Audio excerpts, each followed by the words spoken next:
Saudara sekalian yang mulia, kajian kita masih melanjutkan pembahasan hadis yang keempat, berbicara tentang perkembangan penciptaan kita sebagai manusia. Hadis diriwayatkan oleh Imam Ibnu Mas'ud, sahabat Nabi yang paling dulu masuk Islamnya, termasuk orang yang keenam masuk Islam, yang meriwayatkan hadis 848 hadis yang beliau sampaikan kepada umat, tersebar dalam berbagai literatur hadis-hadisnya Nabi Muhammad sallallahu alaihi wasallam. Pertemuan yang lalu dijelaskan bahwa kita di rahim ibu kita terbagi 3 periodik. Periodik pertama per 40 hari bentuknya sperma. Lalu 40 hari berikutnya berbentuknya segumpal darah, 80 hari. Lalu 40 hari berikutnya segumpal daging, 120 hari atau 4 bulan. Sesudah kita di rahim ibu kita memasuki usia 4 bulan, lalu Allah subhanahu wa ta'ala menyuruh malaikat untuk meniupkan ruh pada kita. Sehingga di usia 4 bulan itu kita mulai merasakan hidup namanya. Sebelum itu kita belum hidup karena belum ada roh.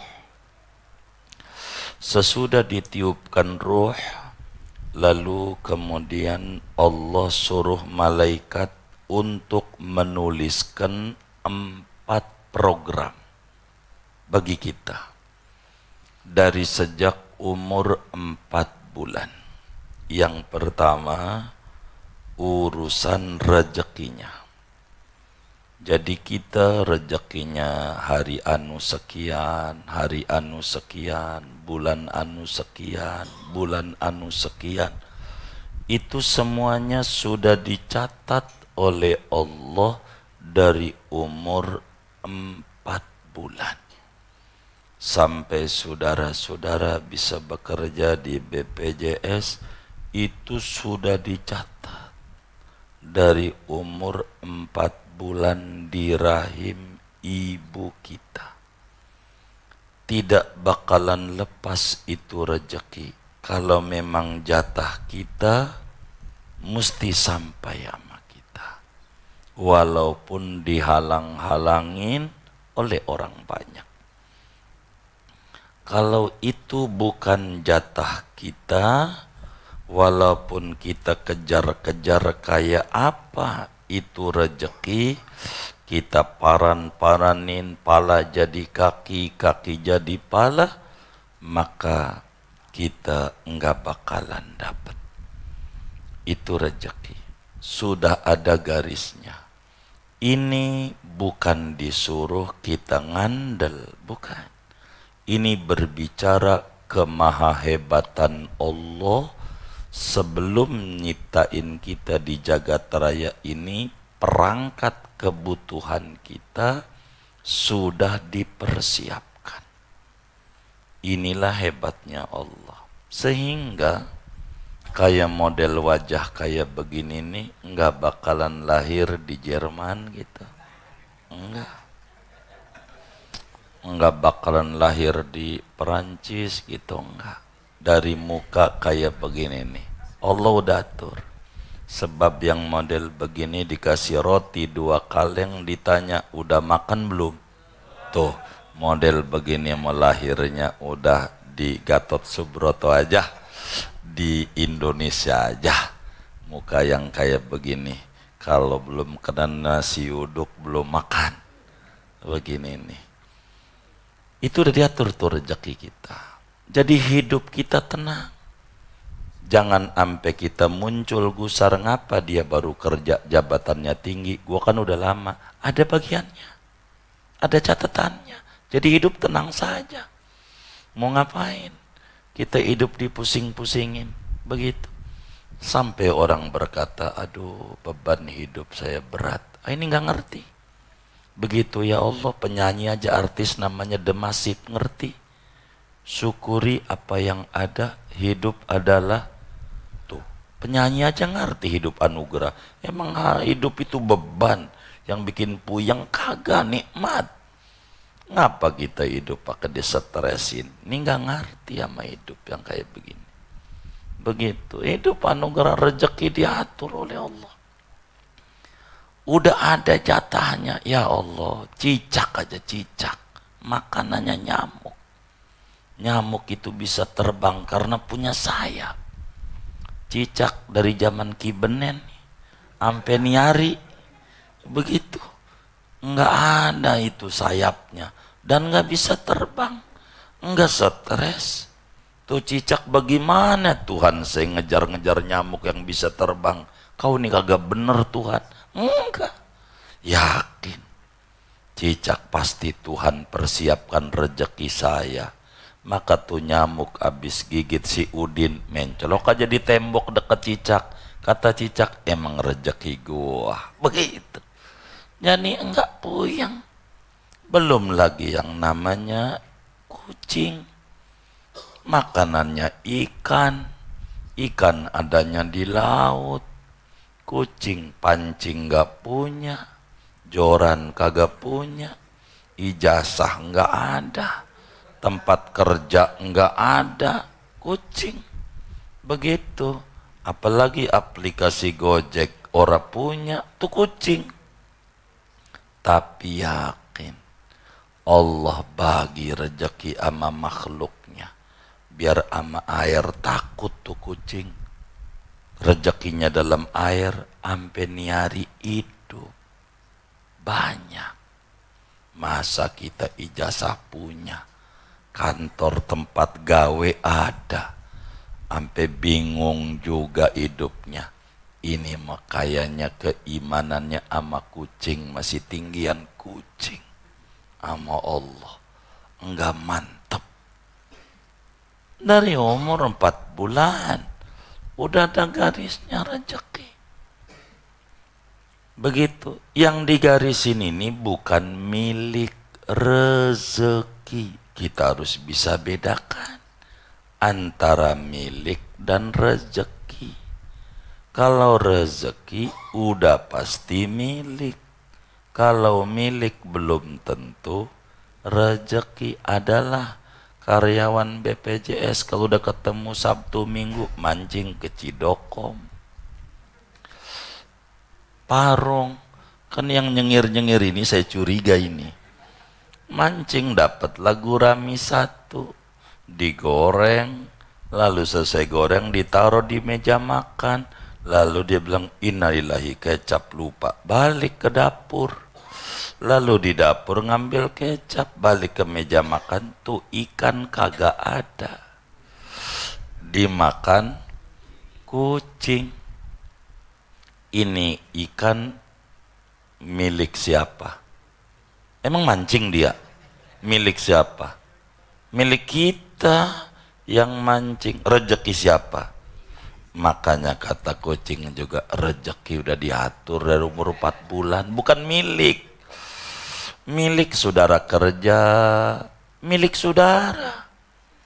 Kerja di BPJS, gajinya buat saudara-saudara kerja. Tapi itu gaji namanya milik. Bisa aja ada rezeki bini. Begitu. Itu rezeki, rezeki anak. Jadi yang dijamin rezeki, bukan milik.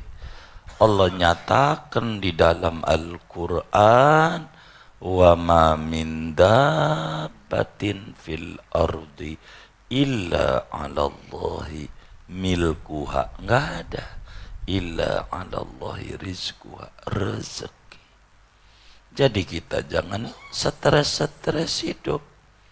Kalau bagian kita enggak bakalan ada yang ngambil. Ibnu Abbas berbicara rezeki menerangkan ikan di laut. Udah ada namanya masing-masing ikan. Rezeki si Udin, begitu. Udah ada namanya. Itu nggak bakalan tuh ikan ketangkep sama orang Jerman, kagak. Tangkap dah orang Jawa, dijual noh di Muara Angke. Begitu dari Muara Angke dibawa ke pasar mana ya? Bayoran, begitu. Pasar Bayoran bawa tuh orang keliling depan rumah kita, dibeli oleh bini kita, dimasak, kita makan. Emang begitu prosesnya.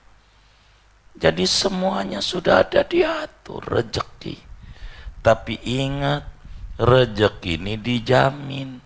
Ada rezeki buat orang malas, ada rezeki buat orang sungguh-sungguh. Beda. Udah dari umur 4 bulan. Dulu ada dialog panjang antara guru dan murid. Di Madinah ada kiai hebat namanya Malik bin Anas. Imam Malik, pembangun madhab Malik. Kiai gede di zamannya. Tiap malam kalau tidur ngimpinya ketemu Nabi Muhammad mulu. Tiap malam. Enggak pernah luput barang semalam. Saking hebatnya Imam Malik. Kalau kita enggak usah nyontoh ini berat. Ngimpi ketemu orang tua aja enggak pernah. Gondoruo mulu gondoruo. Kurang ibadah kita. Ini mengimpinya ketemu Nabi mulu Imam Malik. Punya murid Imam Syafi'i, pembangun madhab Syafi'i, waktu masih mondok di Imam Malik. Kata Imam Malik, rezeki itu udah dijamin dari umur 4 bulan. Kalau bagian kita. Kata muridnya nih yang masih mondok waktu itu Imam Syafi'i, lah kalau kagak kerja mau kagak bisa. Kudu kerja? Enggak. Kalau rezeki tetap udah diatur. Enggak bisa guru kudu kerja. Enggak. Kalau rezeki kita kudu nyampe sama kita bagaimana juga. Enggak bisa kudu kerja. Maka Imam Syafi'i pergi izin sehari. Enggak ngaji sama gurunya. Pergi ke pasar Madinah. Ada orang nurunin, kalau bahasa kita dari mobil pick up anggur. Diturunin tuh.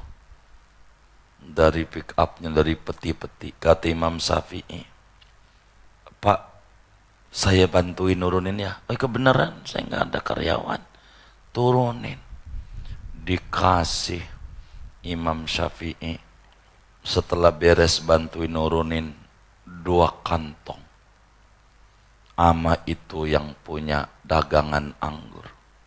Kata Imam Syafi'i, ini guru salah ini. Begitu tuh kan gue dapet anggur dari kerja nurunin barang. Akhirnya datang karena murid hormat sama guru, dia makan satu, yang satu pengen ngasih hadiah sama guru. Datang ke Imam Malik, lalu apa itu kata Imam Malik? Anggur guru, hadiah buat guru. Makan. Udah dia makan, lalu kemudian kata Imam Syafi'i, guru bener gua apaan? Begitu. Rezeki itu kudu diupayakan. Ini saya dapat anggur nih, saya habis kerja nurunin barang dari pasar. Ini nih, kalau nggak kerja guru mana saya dapat? Lah kata Imam Malik, saya dari tadi ngajar nggak kemana-mana, ini dapat anggur juga.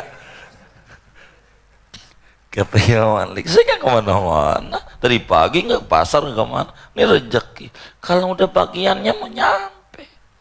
Jadi jangan dipuyang-puyangin. Hidup di bawah nyantai aja. Begitu.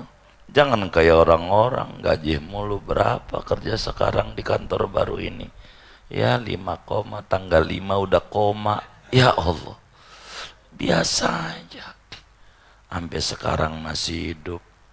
Justru yang harus direnungi oleh kita dulu sebelum kita jadi karyawan, masih serabutan, tenang-tenang juga hidup kita. Ngapa sekarang udah jadi karyawan tetap, lalu gaji gede, malah cicilan banyak. Ada nggak yang kayak begitu tuh? Yang mana nih orangnya? Tuh, coba pikirin, kenapa ini? Dulu cukup, kenapa sekarang enggak? ada masalah pada hati kita dengan Allah ini. Apa dulu gaji kecil cukup, sekarang malah keteter banyak utang, ada masalah. Rezeki dijamin sama Allah dari umur 4 bulan dan orang gak bakalan mati sebelum rezekinya habis. Jadi kalau ada orang tuh udah mati, itu maknanya rezekinya udah habis. Satu hari Habibuna Muhammad sallallahu alaihi wasallam nanya kepada malaikat maut Azrail alaihi salam. Azrail, bagaimana kamu nyabut nyawa tuh bagaimana? Kata malaikat Azrail, ya Rasulullah, bila rezeki itu masih ada, saya nggak bisa nyabut nyawa. Hatta nyamuk yang kecil nggak bisa saya cabut kalau rezekinya masih ada yang belum dia terima dari Allah. Maka dalam kenyataannya adalah orang tidur, diganggu nyamuk, dia pegel banget, ambil ditepuk, nggak kena, itu rezekinya masih banyak tuh nyamuk, maka nggak kena. Begitu. Jadi kalau kita masih hidup, rezeki kita masih banyak sama Allah. Tuhan kita Al-Ghaniyul Hamid, kaya raya, maha terpuji, sehingga tidak layak kita takut susah hidup kita. Kaifa la akhaful faqra wa ana abdul ghani, kaifa akhaful faqra, bagaimana mungkin saya takut hidup susah, orang Tuhan gua kaya raya. Orang non muslim aja diopenin nama Allah yang kagak ibadah, masa kita yang ibadah kagak dibagi rezeki? Kata teman kita dari Betawi, ilokan gitu. Begitu. Makan kita, jangan takut. Begitu tuh. Justru yang kurang bukan rezeki, syukur kita sama Allah. Mohon maaf, anjing aja dikasih makan pagi siang malam 3 bulan, nurut sama yang ngasih makan. Allah ngasih makan kita udah berbulan-bulan, begitu bertahun-tahun. Kalau kita kagak nurut sama Allah, ya Rabbana, sama anjing masih tinggian anjing derajat kita. Anjing aja nurut, terima kasih. Masa kita nggak ada terima kasih? Yang kurang bukan gajinya, syukurnya sama Allah. Ini yang menyebabkan hati kita jadi sempit, kurang lapang. Begitu. Jadi rezeki satu udah dicatat, jadi ada bagiannya. Hidup itu nyantai saja. Penyanyi aja ada dari Bandung tuh, namanya Nike Ardila. Begitu, dia bilang dunia itu panggung sandiwara. Begitu, yang namanya bersandiwara nggak serius-serius amat, biasanya. Hidup tuh begitu, jangan dipuyang-puyangin amat, nyantai aja. Waktunya kerja, waktunya ibadah, waktunya ngaji, waktunya naik sepeda, udah gitu aja. Hidup biasa aja.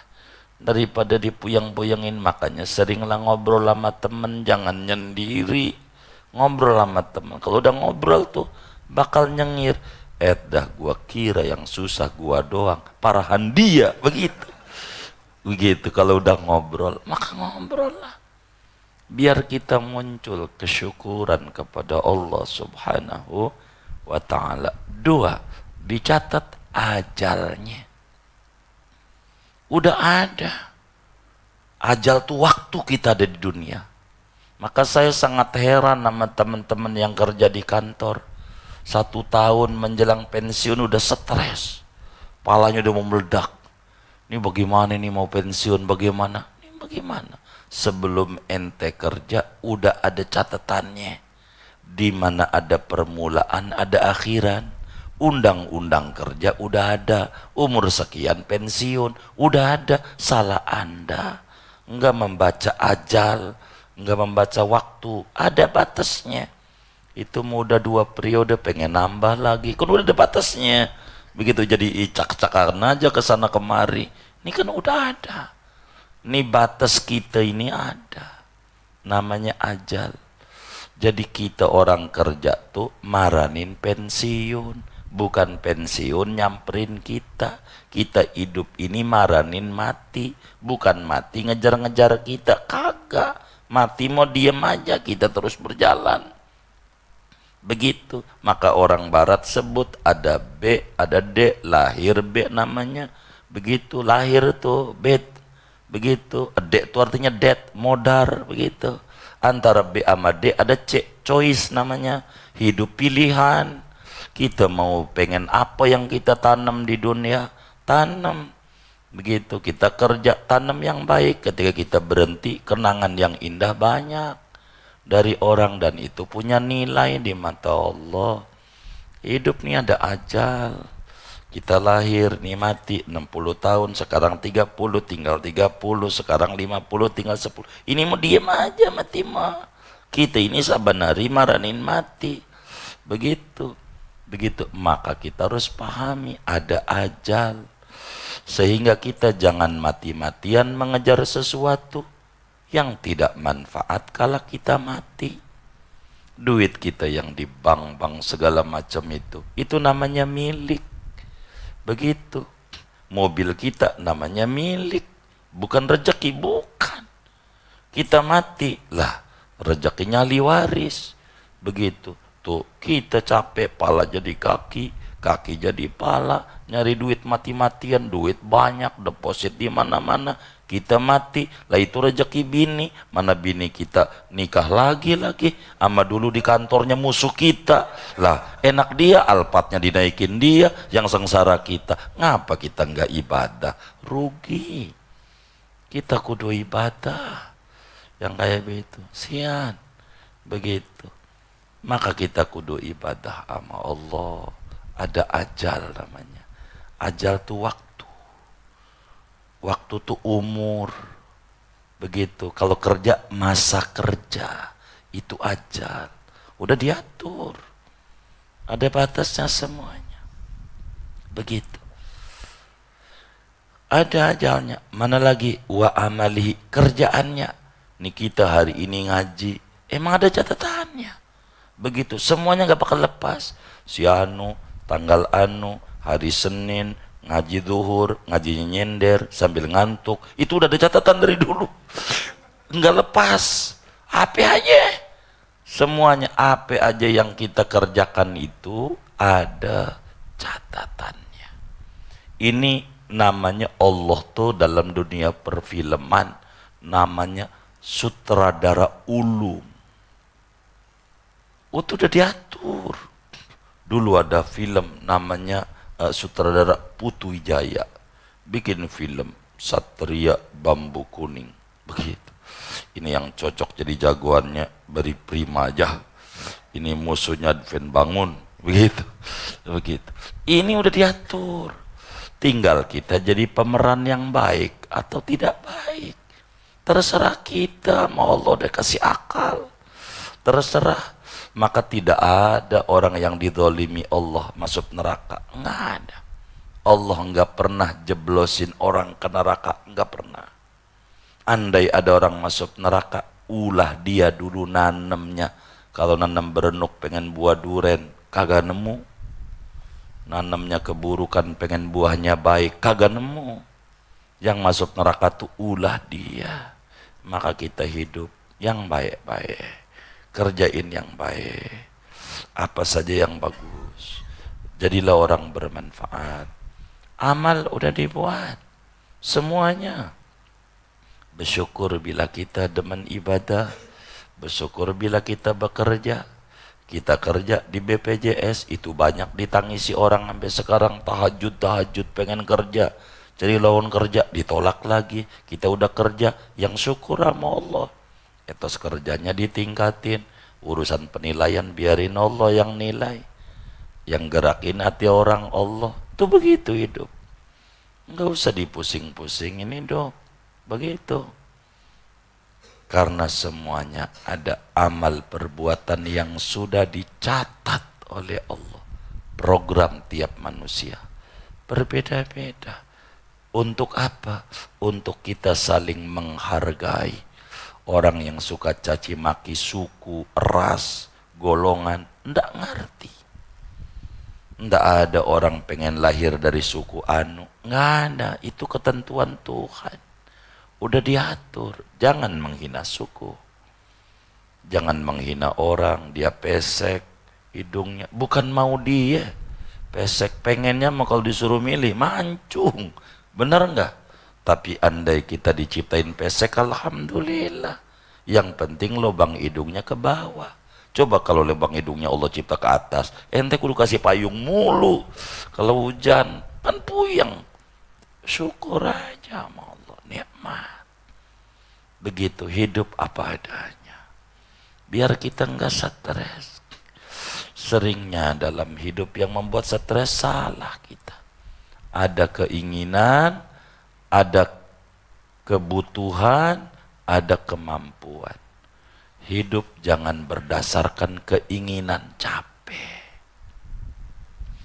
Hidup berdasarkan kebutuhan dengan melirik kemampuan, agar supaya enak hidup. Jadi jangan stres-stres lah. Hidup udah enak aja.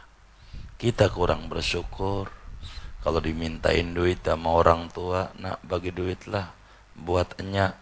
Ya dunia habis buat cicilan motor, buat ini, buat itu. Ada aja alasannya kalau ibunya minta. Tapi kalau sejam berikutnya ceweknya telepon, yang pulsa habis, siap, udah siap aja. Ini ngelahirin kagak apa kagak. Ini yang kayak begini yang hidup jadi susah ulah dia. Bagilah orang tua kita kalau masih hidup biar kata seperak. Bini kita mau ketemu kita udah sukses. Kalau tidur di kolong jembatan, mana mau dia kawin sama kita. Ibu kita nyebokin kita, kita bisa kerja di BPJS. Itu bukan karena kita hebat, doa ibu kita nembus ke langit. Pengen anaknya jangan nganggur, maka jangan lupain tuh ibu biar kata seperak kasih. Orang sukses-sukses itu karena takzimnya sama orang tua luar biasa. Begitu. Jangan sampai orang tua kita kalah dengan bini kita, kurang open, bini mulu. Yang kalau kita mati bakal kawin sama musuh kita lagi. Begitu. Kan enak musuh kita. Lah ibu kita yang nyebokin kita, openin tuh. Kalau kita duitnya banyak belum haji-hajiin. Begitu. Kalau sekarang meninggal bikin haul, doain biar berkah. 1000 perak masukin atas nama ibu. Ziarah ke kubur emak dah. Ya Allah mak, waktu emak masih hidup mak, saya masih nganggur. Sekarang saya udah kerja mak di BPJS, alhamdulillah. Tapi emak udah mati sekarang.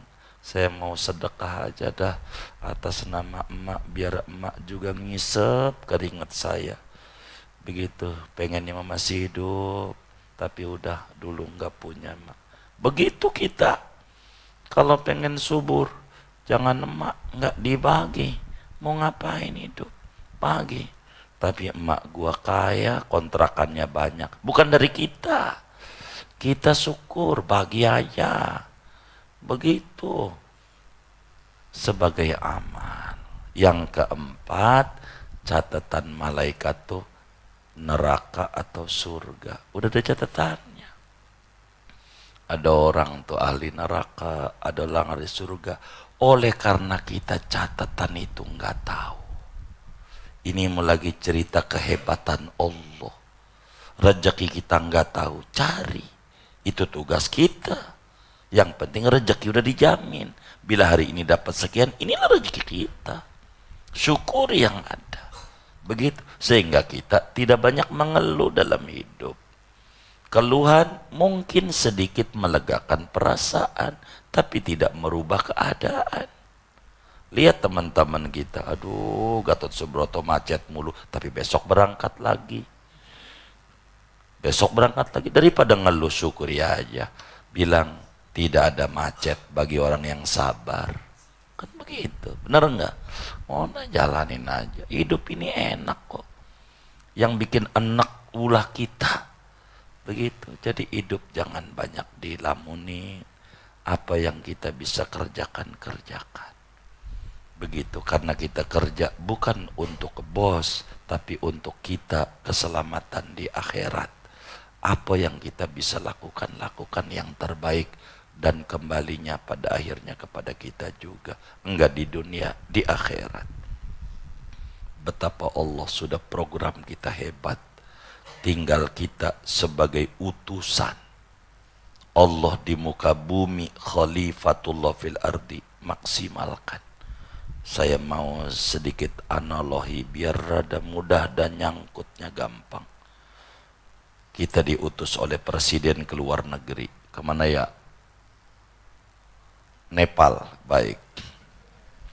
Diutus ke Nepal untuk bantuin tuh yang kena longsor di Nepal 60 hari. Karena kita diutus oleh presiden, tentu fasilitasnya dikasih. Tempat tidur kita, makan kita, bahkan baru turun dari bandara sudah siapin mobilnya. Lalu kemudian ketika kita nyampe ke satu negeri itu, lalu bukannya kerja apa yang ditugasi, malah kita main-main, nyantai ke pantai, kemana, gitu, main-main mulu. Habis 60 hari pulang. Kerjaan kita nggak beres. Kira-kira dipuji apa dicela oleh presiden? Kenapa dicela? Begitulah Allah utus kita di muka bumi. Ini negeri namanya Nepal, bumi namanya dunia. Diutus, fasilitasnya dikasih oleh Allah. Hidup kita, lahir kita tadi udah kita singgung, bukan di Jerman. Udah tahu muka begini mendoinya nesuduk, lahirin Betawi aja, begitu. Udah ada, sampai 60 tahun kita. Dan Tuhan kasih tugas kita, wa ma khalaqtul jinna wal insa illa liya'budun. Kita mengabdi kepada Allah dalam berbagai strata kehidupan kita.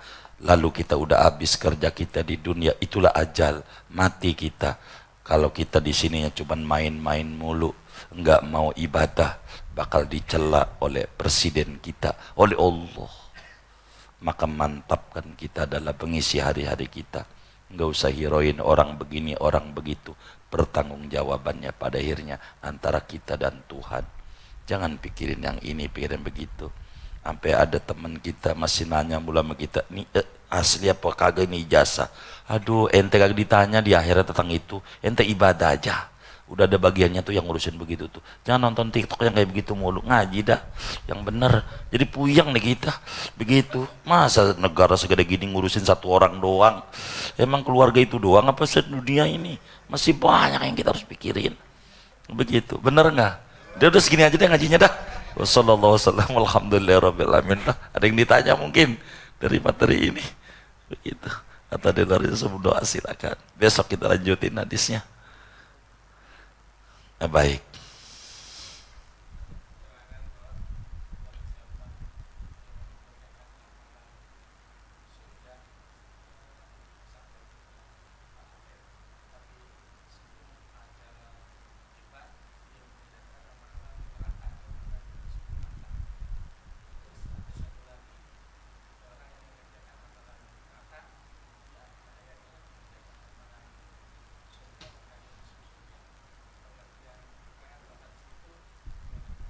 Iya baik. Ini jawabannya ada dua. Ada jawaban pendek, ada jawaban panjang. Kira-kira mau yang pendek apa yang panjang? Saya mau tanya dulu. Iya, yang singkat ataukah yang panjang lebar? Baik. Kalau mau cara singkat, jangan tinggalin hari Senin di Al-Maghfirah. Karena itu akan kita bedah pertemuan mendatang. Lanjutannya itu yang ditanya. Kalau saya terangin sekarang sampai jam 2 masalahnya. Begitu. Ntar kita terangin tuh. Singkatnya begitu tuh. Begitu. Maka saya tanya mau singkat atau banyak? Singkatnya jangan tinggalin Senin zuhur di Al-Maghfirah. Karena lanjutannya habis wasaqiyun au sa'idun fawallahilladzi, itu lanjutan yang tadi terjemahnya. Itu lanjutannya itu ada di bawahnya. Itu ya. Habis ngomongin celaka atau beruntung, kita ngomongin tentang alur takdir. Itu nanti tuh. Nanti. Tapi jangan sekarang. Takut apa? Nanti aja ya. Ya, yang lain boleh. Karena itu bakal diurai. Begitu takut sampai jam 2 saya akan mengurai yang tadi itu. Karena lanjutannya fawallahilladzi, itu pertemuan besok kita bedah yang ditanya ini. Insyaallah. Moga panjang umur sehat walafiat. begitu. Baik. Sudah. Ya baik. Baik-baik.